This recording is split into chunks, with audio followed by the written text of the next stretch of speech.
Good morning everyone.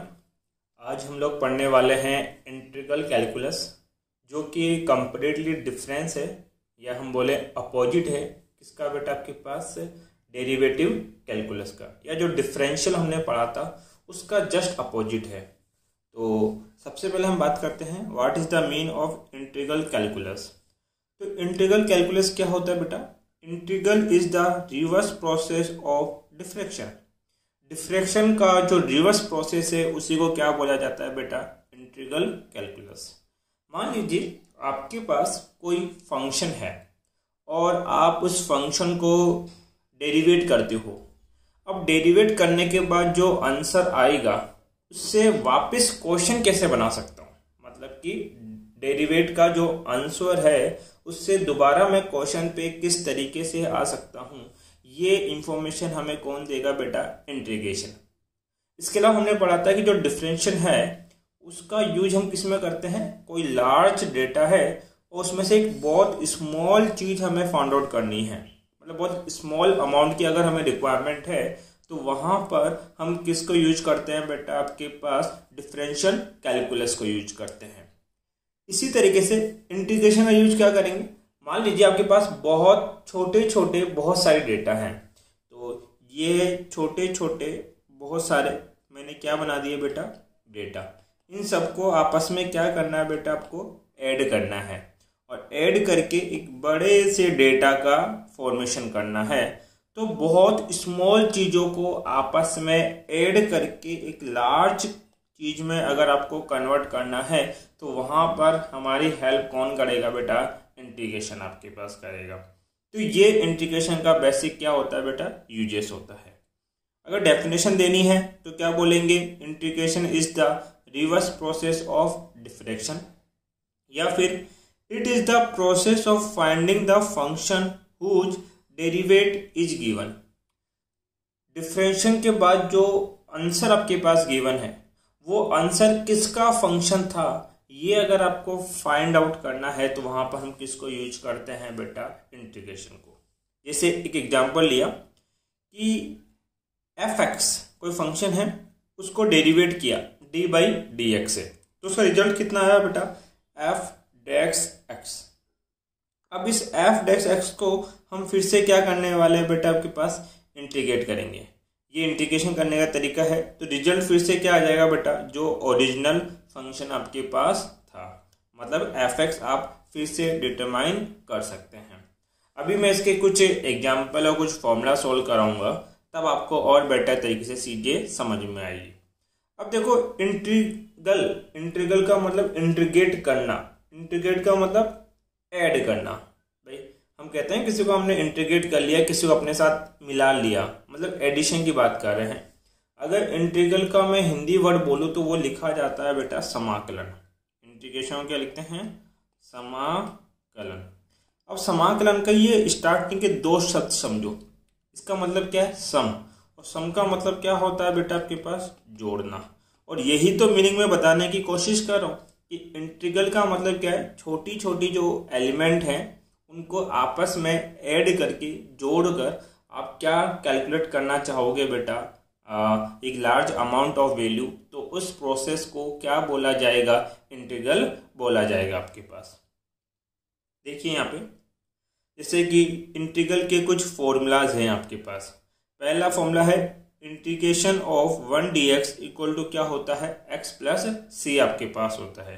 तो इसका meaning क्या है? सुनना, इंटीग्रेशन को सिंबॉलिकली ऐसे बनाते हैं। ये इंटीग्रेशन का सिंबल है और मान लेते हैं कोई वैल्यू कितनी है? 1 dx। इसका इंटीग्रेशन कितना होता है बेटा? x, और साथ में कोई कांस्टेंट चलता है। मैक्सिमम टाइम इस कांस्टेंट c की वैल्यू कितनी निकल के आती है बेटा? 0। और कई बार हायर लेवल के ऊपर हमें ये कांस्टेंट गिवन होता है, तो जो भी c की वैल्यू होगी वो हम पुट कर देंगे, बट c हमारे लिए क्या है बेटा? यहाँ पे कांस्टेंट। अब ये जो integration of 1 dx equal to x आया, ये डिफरेंशिएशन के किस फॉर्मूले से आया वो हमें ड्राइव करना है। तो देखो, आप लोगों ने पढ़ा था d by D X of x कितना होता है बेटा? 1। तो फंक्शन क्या है? x, और उसका डेरिवेटिव कितना गिवन है बेटा? 1 आपके पास गिवन है। तो अब बताइए, अगर मैं 1 को इंटीग्रेट करूंगा तो वापस क्या आना चाहिए बेटा, x आना चाहिए। देखो मैंने 1 को क्या किया, इंटीग्रेट किया, तो रिजल्ट में क्या मिल गया आपके पास, x। इसी तरीके से हमने पावर का फॉर्मूला पढ़ा था किसके अंदर बेटा, आपके पास डिफरेंशिएशन के अंदर। तो वहाँ तो अलग चीज़ थी, इंटीग्रेशन में क्या होता है, x की power n of dx, x की पावर n ऑफ dx क्या होता है, x की power n plus 1 upon n plus 1। Derivative में क्या पढ़ा था, d by D X of x की पावर n का डेरिवेटिव क्या होता है, n आगे आ जाता है और n में से 1 क्या कर देते हैं बेटा, सब्ट्रैक्ट कर देते हैं। अगर इस एलिमेंट का आप इंटीग्रेशन करोगे तो फिर से आपको क्या मिल जाएगा बेटा, x की पावर n। इस फॉर्मूले से इंटीग्रेट करना है आपको। बट अब देखो इंटीग्रेट करके मैं दिखा देता हूँ कि मुझे इंटीग्रेशन करना है n x की power n minus 1 of dx। यही तो रिजल्ट था मेरा, और इसी को मैं क्या कर रहा हूँ बेटा, आपके पास इंटीग्रेट कर रहा हूँ। ध्यान देना बेटा, यहाँ पे इसका इंटीग्रेशन क्या होगा, जो ये टर्म है n तो कांस्टेंट है, इसको तो बाहर ले लीजिए। इंटीग्रेशन ऑफ x की पावर n माइनस 1 ऑफ क्या बचेगा, dx। फॉर्मूला क्या है, x की पावर n का इंटीग्रेशन क्या होता है, पावर में 1 सम करते हैं, ऐड करते हैं, और अपॉन पावर प्लस 1 ये लिखा जाता है। तो यहाँ n तो एज इट इज रहेगा, x की पावर n माइनस 1 ये तो पावर है, इसमें सम कितना करना है बेटा, 1 डिवाइड बाई ये जो ऊपर लिखा है सेम एज इट इज नीचे भी, 1 माइनस 1 कैंसिल आउट हो गए। अभी नीचे n से n क्या हो जाएगा, कैंसिल, केवल क्या बचेगा बेटा, x की पावर n। देखो दोबारा x की पावर n आ गया क्या आपके पास। तो ये कुछ कंसेप्ट है आपका, फॉर्मूलाज हैं। आगे देखिए, हम कुछ आपके पास सॉल्यूशन लेके आते हैं।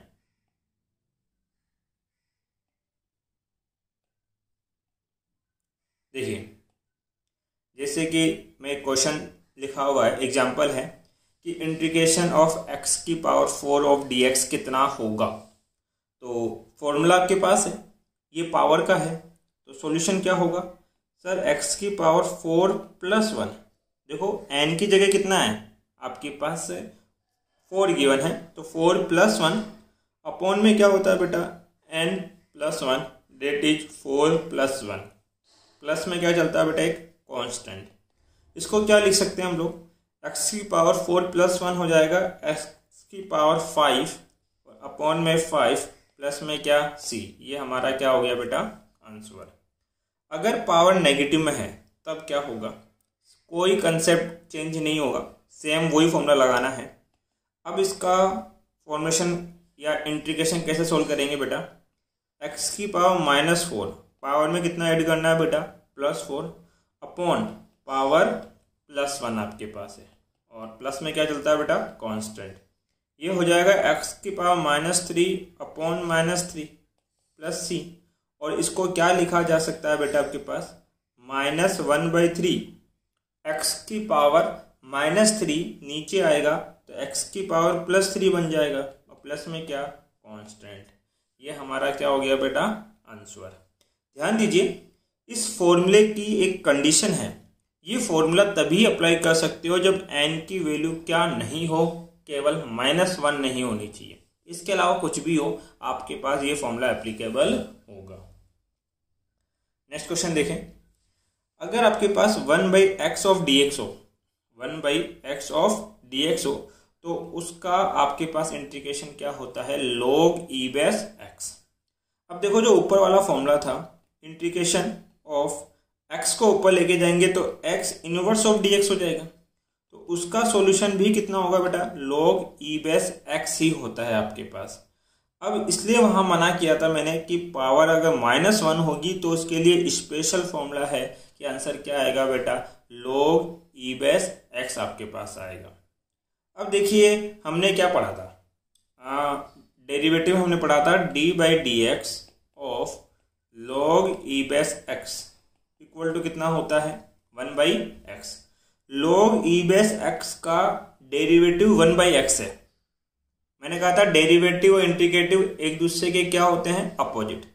और 1/x का जो आपके पास इंटीग्रेशन है वो कितना है, log e बेस x है।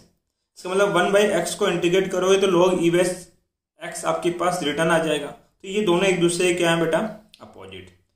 उसी तरीके से ट्रिग्नोमेट्री में जो वहाँ फॉर्मूला थे वो भी एक दूसरे के यहाँ अपोजिट है। यहाँ पर cos x का इंटीग्रेशन क्या होता है बेटा, sin x plus of c होता है। सिमिलरली sin x का इंटीग्रेशन क्या होता है, माइनस के cos x होता है। sec स्क्वायर x का क्या होता है बेटा, tan x होता है। वहाँ अगर मैं बात करूँ तो आपने देखा था कि d/dx ऑफ sin x क्या होता है बेटा, cos x। देखो sin x का डेरिवेटिव cos x है और cos x का इंटीग्रेशन sin x है। देखो cos x का इंटीग्रेशन क्या है, sin x, अपोजिट है। वहाँ हमने पढ़ा था d/dx of cos x equal to क्या होता है, माइनस का sin x। cos x का क्या होता है बेटा, माइनस sin x। अब माइनस को यहाँ दें दो, sin x का क्या होगा बेटा, cos x। sin x का क्या होगा, cos x, और माइनस तो वही है आपके पास। सेम तरीका sec स्क्वायर x का क्या होता है बेटा, tan x। cos x का क्या होता है, minus cot x। sec x dot tan x का इंटीग्रेशन क्या होता है बेटा, sec x। cos x का क्या होता है बेटा, cos x dot cot x का क्या होता है, माइनस के cos x। और एक्सपेंशन फंक्शन e की पावर x का क्या होता है बेटा, e की पावर x ही होता है। तो ये कुछ फॉर्मूलाज हैं जो आपको लर्न करने हैं और इन फॉर्मूला का जो PDF फॉर्म है वो मैं वीडियो के नीचे डिस्क्रिप्शन में डाल दूंगा, तो वहाँ से आप ये सारी चीज़ें डाउनलोड कर सकते हैं। अब हमें कुछ लॉगरिथम के फॉर्मूला, लॉग के टर्म में भी हमें 2-3 फॉर्मूला याद रखने हैं। अब वो फॉर्मूला क्या है, मान लीजिए आपके पास लॉग के टर्म में 2 फंक्शन गिवन है, m और क्या है बेटा, m। अगर log e बेस mn है तो उसको लिख सकते हैं log e base m plus of log e base n।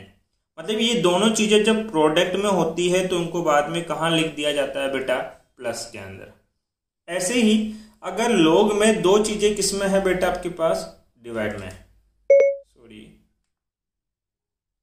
2 चीजें किस में है बेटा, डिवाइड के अंदर है, तो उसको क्या लिख दिया जाएगा, log e बेस m/n होगा, तो इसको लिखेंगे log e base m minus log e base n। जब डिवाइड में है तो बीच में क्या आ जाता है बेटा, माइनस, और जब मल्टीप्लाई में है तो बीच में क्या आता है बेटा, प्लस। पावर के साथ क्या होगा, अगर log e बेस m की पावर n आती है तो उसको क्या लिख सकते हैं बेटा, के पास जो पावर है वो log के आगे मल्टीप्लाई हो जाएगी, तो ये जो n है वो यहाँ आगे आ जाएगा, तो फॉर्मूला क्या ओपन होगा, n log e base m। अब इन तीनों फॉर्मूला की एक इम्पोर्टेंट बात यह है कि ये जो फॉरवर्ड में अप्लाई होता है फॉर्मूला वो ही बैकवर्ड में अप्लाई होता है। मतलब कि अगर प्रोडक्ट लिखा है तो प्लस तो कर ही सकते हो, बट अगर आपको ये दे दे log e base m plus of log e base n, तो इसको वापस क्या लिख सकते हो बेटा, log e base m dot n भी लिखा जा सकता है। इसी तरीके से अगर आपके पास ये log e base m minus log e base n दिया गया है तो इसको दोबारा क्या लिख सकते हैं बेटा, log e बेस m/n। अभी मैं इस फॉर्मूले को तो आगे यूज में करने वाला हूँ। और इसी तरीके से अगर आपके पास n log e base m है और उसको आप दोबारा क्या लिख सकते हो बेटा, log e बेस m की पावर n से रिप्रेजेंट कर सकते हैं। अब देखो क्वेश्चन करते हैं ताकि हमारा कंसेप्ट क्लियर होता जाए आपके पास। तो जो पहला क्वेश्चन है वो है integration bracket x square minus of cos x plus 1/x equal to क्या होता है, dx आपके पास होता है। अब इसको इंटीग्रेट कैसे करेंगे, वो सेम तरीका, पहले इंटीग्रेशन करेंगे x स्क्वायर ऑफ dx का। इंटीग्रेशन और dx ये पहले x स्क्वायर से मल्टीप्लाई होंगे, फिर ये इंटीग्रेशन का सिंबल और dx cos x से मल्टीप्लाई होगा, फिर इंटीग्रेशन का सिंबल और 1/x वापिस से आपके पास dx के साथ मल्टीप्लाई होंगे। दूसरा फॉर्मूला क्या बन जाएगा, cos x ऑफ dx, फिर क्या हो जाएगा बेटा, इंटीग्रेशन 1/x ऑफ क्या लिखा जाएगा, dx। अब देखिए ये तो पावर का फॉर्मूला है और इंटीग्रेशन में पावर का फॉर्मूला हमने क्या पढ़ा, हमने फॉर्मूला ये पढ़ा है कि अगर x की पावर n ऑफ dx हो तो उसको लिख सकते हैं x की पावर n+1 अपॉन n+1। तो इसका क्या होगा, x की पावर कितनी बेटा 2 + 1 अपॉन 2 + 1 आपके पास है। फिर आपके पास बेटा माइनस cos x का, अभी मैंने बताया था integration of cos x of dx क्या होता है बेटा, sin x होता है। तो इस cos x का इंटीग्रेशन क्या हो जाएगा बेटा, sin x। और हमने पढ़ा था integration of 1/x of dx क्या होता है, log e बेस x होता है। तो इसका इंटीग्रेशन क्या होगा बेटा, log e बेस x। इसको और सिंप्लीफाई करें हम लोग तो ये x³ अपॉन में क्या 3 माइनस का क्या sin x प्लस का log e बेस x और साथ में क्या चलेगा बेटा, एक कांस्टेंट। ये हमारा क्या हो गया, आंसर। तो आप इस क्वेश्चन का स्क्रीनशॉट ले लें ताकि आगे आप सोल्व करें तो आपके पास सेव रहे फाइल। नेक्स्ट देखें, नेक्स्ट क्वेश्चन मैंने कुछ अलग लिया है जो पावर के टर्म के अंदर आपके पास है। क्या क्वेश्चन है आपके पास, ध्यान दीजिए। एक चीज अभी प्रैक्टिस में आपके पास आ जाएगी, ये जो लिखा है ना 0 to π/6 इनको बोलते हैं बेटा लिमिट। क्या बोलते हैं, लिमिट है ये आपके पास। इसको लिखते हैं लोअर लिमिट और इसको लिखा जाता है अपर लिमिट। और ये लिमिट जब ओपन होती है तो ओपन करने का तरीका है अपर limit minus of lower limit. तो देखते हैं, सबसे पहले आपने एक इंटीग्रेशन पढ़ा sec² x ऑफ dx का इंटीग्रेशन क्या होता है बेटा 10x। तो आपको लिमिट के बारे में पहले नहीं सोचना है, पहले तो जितना इंटीग्रेशन हो रहा है वो कर दो। तो ये जो sec² x है इसको एक बार पहले इंटीग्रेट कर दीजिए आप लोग। तो इसका इंटीग्रेशन कितना होगा बेटा आपके पास 10x। ये तो सोल्व हो गया। अब आपको एक कैपिटल ब्रैकेट लगाना है और जो लिमिट है उसको यहाँ रिप्रेजेंट करने देना है। लिमिट क्या है 0 से π/6 और साथ में क्या चल रहा है बेटा कांस्टेंट। कुछ नहीं किया अभी तक हमने, sec² x ds को इंटीग्रेट किया और वो इंटीग्रेशन कितना आया बेटा आपके पास 10x आया। और फिर जो लिमिट थी उसको मैंने लिख दिया 0 से कितना π/6 आपके पास। अब लिमिट ओपन करनी है। मैंने कहा था लिमिट ओपन करने का तरीका क्या है, अपर limit minus of lower limit. इसका मतलब सबसे पहले ये जो x है भाई जिसके रेस्पेक्ट में क्या ना उसके अंदर अपर लिमिट रखनी है। मतलब x की जगह पहले क्या रखना है π/6, फिर माइनस साइन लगाना है और फिर इस पूरे फंक्शन में इस x की जगह दोबारा क्या लिखना है बेटा 0। ठीक है, लिख देते हैं। तो ये अपर लिमिट 10 x की जगह रख रहा हूं π/6, फिर माइनस साइन लगाऊंगा और वापिस से 10 और इस बार x की जगह क्या लिख दूंगा बेटा 0। That mean upper limit minus lower limit. तो लिमिट ओपन करना आ जाएगा। अब आपको पता है कि जब भी पाई एंगल के टर्म में लिखा जाता है, जैसे ऐसे लिख दे 10 पाई, तो अब इस पाई का मतलब 22/7 या 3.14 नहीं होता। अब इस पाई का मतलब होता है 180 डिग्री। पाई का मतलब कितना बेटा 180 डिग्री। तो पाई जब आपके पास एंगल में होगा तो कितना लिखेंगे बेटा उसको 180। हमारे पास क्या है π/6, तो इसको लिखा जाएगा 10 पाई की जगह 180 अपॉन में 6 माइनस में क्या बेटा 10 0 डिग्री। अब ध्यान दे 10 तो एज इट इज 180 कितना 180/6 मतलब कितना बेटा 30 डिग्री माइनस में क्या 10 0 डिग्री। क्या 10 30 डिग्री की वैल्यू आपको पता है? 10 30 होता है बेटा 1/√3 और 10 0 डिग्री होता है बेटा 0। ये आपके पास 0 है और साथ में क्या चलेगा कोई कांस्टेंट, तो आंसर हो जाएगा 1/√3 प्लस कांस्टेंट। ये हमारा क्या हो गया बेटा आंसर। अभी लिमिट के मैं अगले 4-5 क्वेश्चन और करवाता हूं ताकि आपको चीजें प्रैक्टिस में आ जाए। बट ये फॉर्मूला तो आपको याद रखना पड़ेगा कि integration of sec² x of dx क्या होता है बेटा 10x होता है। देखो अगला क्वेश्चन है, क्वेश्चन दे रखा है आपके पास कितना बेटा, फाइंड द वैल्यू ऑफ, इसकी वैल्यू आपको कैलकुलेट करनी है। इंटीग्रेशन का साइन है, लिमिट है आर से कितनी, infinity, G capital M small M X square of D X. यहाँ क्वेश्चन खुद कह रहा है कि कैपिटल जी कैपिटल एम और स्मॉल एम क्या है बेटा आपके पास, कांस्टेंट है, तो आपके पास कोई दिक्कत नहीं होनी चाहिए। हम आप वापिस से क्वेश्चन लिख देते हैं, integration limit R to infinity G capital M small M upon में एक्स स्क्वायर ऑफ क्या लिखा जाएगा बेटा, डी एक्स। अब जो कांस्टेंट है वो डेरिवेटिव में भी बाहर निकलते थे, तो इंटीग्रेशन में भी कहाँ निकलेंगे बेटा, बाहर। तो ऐसा करिए बेटा, जी कैपिटल एम स्मॉल एम को बाहर निकाल दें और इंटीग्रेट करना है किसको बेटा आपके पास, 1/x square of D X. अब 1/x square of D X का तो कोई फॉर्मूला मेरे पास है नहीं, तो मैं इसका सॉल्यूशन क्या लिखूंगा, एक्स स्क्वायर को ऊपर लेके जाऊंगा तो integration R to infinity X inverse 2 of क्या लिखा जाएगा बेटा, डी एक्स। अब एक्स इनवर्स 2 को मैं क्या सोल्व कर सकता हूँ आपके पास, G capital M small M, ये पावर का फॉर्मूला हो गया और हमने पढ़ा है एक्स की power N of D X का इंटीग्रेशन क्या होता है, एक्स की power N plus 1 upon N plus 1। यहाँ देखिए बेटा आप लोग, ये इसको इंटीग्रेट कर रहा हूँ और इंटीग्रेट करते ही ये जो इंटीग्रेशन के सिंबल हैं ये रिमूव हो जाते हैं, तो इसका इंटीग्रेशन क्या होगा, -2 + 1 अपॉन -2 + 1 और लिमिट को यहाँ रखते हैं R to infinity, G capital M small M as it is आपके पास।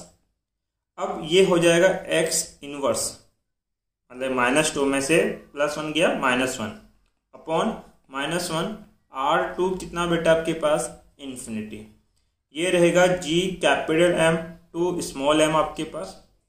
इसको क्या लिख सकते हैं बेटा, माइनस और x इनवर्स नीचे आएगा तो x की पावर कितनी हो जाएगी बेटा, +1, R2 क्या बेटा, इन्फिनिटी। अब हमें फाइनली लिमिट को ओपन करना है और लिमिट को ओपन करने का तरीका क्या है बेटा, upper limit minus of lower limit, that में G capital M small M. अब ये माइनस है ना, इसको तो पहले बाहर निकाल लो, तो अब माइनस तो रहा ही नहीं आपके पास, इस x की जगह पहले क्या लिखो बेटा, इन्फिनिटी, तो 1/∞, फिर -n लगाओ और ये जो आपके पास r है इसको लिखो x की जगह, तो 1/r। देखो क्या किया, इस माइनस को तो मैंने लगा दिया बाहर और फिर लिमिट ओपन करी है, अपर लिमिट माइनस लोअर लिमिट, मतलब इस x में पहले इन्फिनिटी लिखेंगे फिर माइनस साइन और इस x की जगह क्या लिखेंगे बेटा, कैपिटल R। अब देखिए ये तो सबको पता होगा कि 1/∞ कितना होता है, 0, तो ये हो जाएगा -g capital M small m और ये आपके पास बेटा माइनस के 1/r, ये माइनस और ये माइनस क्या हो जाएगा, कैंसिल। हमारा फाइनल आएगा g capital M small m upon में क्या बेटा आपके पास r। ये हमारा आंसर हो गया इसका। चलिए अगला क्वेश्चन करते हैं। जो नेक्स्ट क्वेश्चन है वो क्या है बेटा आपके पास, फाइंड द वैल्यू, हमें वैल्यू कैलकुलेट करनी है। एक फंक्शन है जिसमें लिमिट है 0 to x f of dx, जहां f किसके बराबर है बेटा, के x के बराबर है। सोल्व कर लेते हैं, तो आपके पास ये है 0 से x f को क्या लिख सकते हैं बेटा, के x ऑफ dx। अब इंटीग्रेशन किसके रेस्पेक्ट में होगा, dx के रेस्पेक्ट में ये k क्या है, कांस्टेंट, और ये कहाँ आ जाएगा बेटा, बाहर, k बाहर, 0 to x ऑफ x की पावर 1 ऑफ dx। x पे कोई पावर नहीं है तो हमने कितनी पावर मान ली बेटा, 1। कोई नहीं है तो कम से कम 1 तो होती है। आपने पावर का फॉर्मूला पढ़ा है, x की पावर n ऑफ dx क्या होता है, x की पावर n + 1 अपॉन n + 1 आपके पास इक्वल टू कितना, k। अब देखिए इसका सॉल्यूशन क्या होगा, एक्स की पावर 1 + 1 अपॉन 1 + 1। एन की जगह 1 रखा है, बाकी फॉर्मूला में सेट किया है और लिमिट चल रहा है 0 to x। फिर से कह रहा हूँ, इंटीग्रेशन करने के बाद ये इंटीग्रेशन और dx का सिंबल रिमूव हो जाता है, तो k एज इट इज ये हो जाएगा x²/2। लिमिट चलेगी 0 to x। लिमिट कैसे ओपन करते हैं बेटा? Upper limit minus lower limit. That mean x की जगह x रखूंगा तो क्या बचेगा x²/2, फिर माइनस x की जगह अब क्या रखना है बेटा? Lower limit dated 0²/2। अब 0 में किसी का भी डिवाइड करो 0 ही आता है, तो ये हो जाएगा k x²/2 प्लस कांस्टेंट। ये हमारा क्या हो गया बेटा? आंसर। इसका ले बेटा एक बार आप स्क्रीनशॉट। अगला क्वेश्चन देखो, नेक्स्ट है find the value of integration v1 to v2 1/v of dv आपके पास है। तो देखो हमने फॉर्मूला पढ़ा था integration of 1/x of dx क्या होता है? log e बेस x होता है। साथ ही हमने ये भी फॉर्मूला पढ़ा था आपके पास कि log e base m minus log e base n equal to क्या लिखते हैं बेटा? log e बेस m/n लिख सकते हैं। अब इस चीज को हमें सोल्व करना है। जब 1/x ऑफ dx, मैं पहले लिख देता हूं क्वेश्चन, v1 से v2 1/v ऑफ dv। अब देखिए यहाँ पे आप लोग कि 1/x ऑफ dx का इंटीग्रेशन क्या होता है? log e base x। अब यहाँ x की जगह क्या है? v, तो इसका इंटीग्रेशन क्या होगा बेटा आपके पास? log e बेस v हो जाएगा। और लिमिट क्या चढ़ रही है? v1 से v2। अब लिमिट ओपन करनी है। ओपन करने का तरीका क्या है? अपर limit minus of lower limit. तो इसको क्या लिखेंगे बेटा? log e base. इस v की जगह पहले अपर लिमिट रखो v2, फिर माइनस साइन लगाओ, log e बेस दोबारा लिखो और v की जगह क्या लिखना है बेटा? v1। अब आपको पता है कि अगर log में दो फंक्शन होते हैं, log e base m minus log e base n लिखा है, तो उसको क्या लिख सकते हैं बेटा? log e बेस m/n से रिप्रेजेंट कर सकते हैं। तो यहाँ क्या होगा? log e base v2 upon में क्या? v1 और साथ में कोई कांस्टेंट ऐड कर देंगे। ये हमारा फाइनल क्या हो गया बेटा? आंसर। इसका भी आप स्क्रीनशॉट ले लें। नेक्स्ट है, देखो अगला है कि यूलेट लिमिट चढ़ रही है -l/2 से +l/2 और फंक्शन है m/l x² of dx where m and l are constant. ये दोनों टर्म क्या है बेटा आपके पास? कांस्टेंट है। तो फंक्शन लिख देते हैं बेटा आपके पास -l/2 से +l/2 m/l of x² of क्या लिखा जाएगा बेटा? dx। जो कांस्टेंट होता है उसको कहाँ निकाल देते हैं बेटा? बाहर। तो ये जो m/l है ये तो बाहर आ गया। अब आप क्या करोगे बेटा? इंटीग्रेशन वापिस से -l/2 से +l/2 x² of dx। Power का फॉर्मूला हमने पढ़ा था इंटीग्रेशन ऑफ x की पावर n ऑफ dx क्या होता है? कम से कम 4 या 5 बार तो मैं खुद लिख चुका हूँ अभी तक। अब तक आपको याद हो जाना चाहिए। x की पावर n+1 अपॉन n+1 आपके पास होता है। इसका सॉल्यूशन क्या आएगा? तो ये होगा बेटा m/l तो as it is, x power कितनी है? 2+1 अपॉन 2+1 और लिमिट क्या चलेगी बेटा? -l/2 से प्लस का l/2। आगे सिंप्लीफाई करें m/l एज इट इज, ये हो जाएगा बेटा आपके पास x³ अपॉन 3 और लिमिट चढ़िए -l/2 से +l/2। लिमिट ओपन करने का मेथड क्या है? अपर limit minus of lower limit. That mean m/l तो एज इट इज। इस x की जगह पहले अपर लिमिट रखनी है। अपर लिमिट कितनी है बेटा? l/2।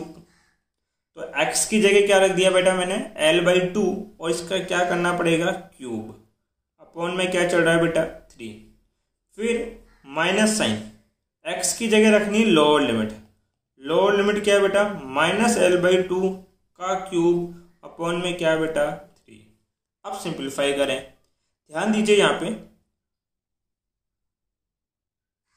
इक्वल टू m/l तो एज इट इज, l का क्यूब क्या होगा l³, 2 का क्यूब कितना होगा 8 और नीचे क्या चढ़ा बेटा ×3। अब देखो बेटा जब -l का क्यूब करोगे तो ये होगा -l -l -l। दो माइनस तो क्या हो जाएंगे प्लस, लेकिन फिर भी एक माइनस रह जाएगा। अब ये जो अंदर वाला माइनस है ये इस बाहर वाले माइनस से मल्टीप्लाई होगा तो ये टोटल भी क्या हो जाएगा बेटा प्लस, और ये होगा l³ अपॉन में 8 ×3। अब ध्यान दे 8 × 3 कितना होगा 24, तो मैं इसको रफ करके लिख देता हूँ यहाँ पे 24, और यहाँ पे भी कितना आएगा बेटा 24, ये 24, ये भी 24, ये m/l तो एज इट इज l³/24 और l³/24 दो बार है तो इसको क्या लिख देंगे बेटा 2l³ अपॉन 24। अब देखो l से l कैंसिल आउट, क्या बचा l²। 2 से 24 कितने टाइम जाएगा बेटा 12 टाइम। हमारा आंसर क्या रहेगा m × l² अपॉन में कितना 12। ये हमारा क्या हो गया बेटा आंसर। एक प्रैक्टिस शीट में आपको देखता हूँ कि आपको ये जो 5 क्वेश्चन हैं ये आपको सोल्व करने हैं। पहला क्वेश्चन आपको मैं रीड करके बता देता हूँ कि इंटीग्रेशन लिमिट है 1/4 से √x ऑफ dx। इसको आप डायरेक्ट नहीं कर पाओगे तो क्या करना है 1/4 ये लिमिट रखना, इक्वल टू 1/4 और √x को क्या लिख लेना बेटा x⁻½ ऑफ क्या dx। अब ये पावर का फॉर्मूला लगा के इसको इंटीग्रेट करना, आपका आंसर आ जाएगा। उसके बाद ये t² + 1 ऑफ dt है तो ये तो डायरेक्ट सोल्व हो जाएगा। cos x का क्या कर दोगे बेटा sin x और लिमिट पुट कर देना π/2 से -π/2। sec x dot tan x का इंटीग्रेशन हो ही जाएगा और यहाँ क्या होगा 1/x of dx। 1/x of dx का इंटीग्रेशन क्या होगा बेटा log e⁻x। तो ये 5 क्वेश्चन आपके होमवर्क के लिए हैं, HW आपका है जो इंटीग्रेशन के बाद प्रैक्टिस के लिए आपको करने हैं। अगर आपको ये लेक्चर पसंद आता है तो इस वीडियो को लाइक करें और चैनल को सब्सक्राइब करें। थैंक यू बेटा।